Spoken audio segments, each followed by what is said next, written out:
আসসালামু আলাইকুম সবাইকে। আশা করি সবাই অনেক ভালো আছেন। আজকে আমার হাঁসের খামারে একটা ঘটনা ঘটছে, যেই ঘটনাটা আমার মতো ছোট খামারের জন্য অনেকটাই দুঃখজনক। তো ঘটনাটা আপনাদের সাথে শেয়ার করব। আপনারা জানেন যে গত 2-3 দিন ধরে আমাদের এইদিকে বৃষ্টি হইতেছে। আমি গত কয়েকটা ভিডিওর মাধ্যমে আপনাদেরকে বলছিলাম, দেখাইছিলাম। তো এই বৃষ্টির মধ্যে ঘটনাটা ঘটছে।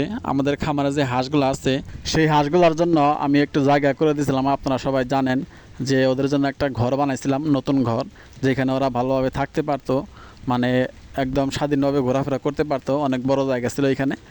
তো এই জায়গা থেকেই এই কাজটা হয়েছে। গতকালকে যখন প্রচুর পরিমাণে বৃষ্টি হইতেছিল, তখন মানে এই কাজটা হয়েছে। তো ওই বৃষ্টির মধ্যে আমরা সবাই, আমাদের বাড়ির সবাই ঘরের ভিতরে ছিল, আর হাঁসগুলা বাইরে ভিজতেছিল। তো দেখতে পারতেছেন না, ওই যে কণাটা আছে, ওই কণার দিয়ে একটা বেজি এসে আমাদের খামারে যে বড় হাঁসগুলো আছে, সেই বড় হাঁসগুলো থেকে একটা হাঁস নিয়ে যাওয়ার চেষ্টা করে। যদিও বেজি এসে আমাদের হাঁসটা নিতে পারে নাই, কিন্তু আমাদের হাঁসটা এখন আর জীবিত নাই। হাঁসটা এখন মারা গেছে। আমাদের খামারে বড় হাঁস ছিল 9টা, এখন আছে 8টা। আমি আপনাদেরকে আরও ভালো করে দেখাই যে কোন দিক দিয়ে বেজি ঢুকছে। আমাদের খামারের বাইরে হইতেছে গেট।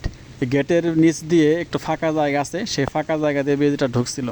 তো এই ফাঁকা জায়গা দিয়ে একদম খামারের যে হাঁসগুলো থাকে সব জায়গা, মানে সব কিছু দেখা যায় এখান থেকে। তো বেজিটা এখান দিয়ে আইসা ওই যে নেট আছে, নেটের ভিতরে ঢুকছিল।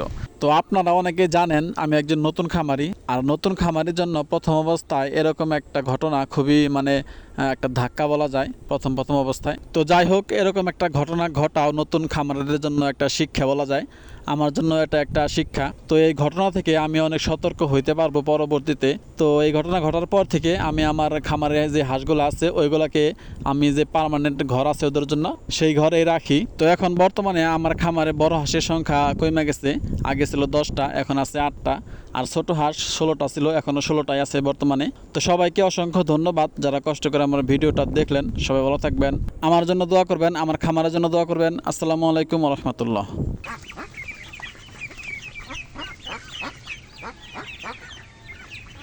Ha ha ha ha!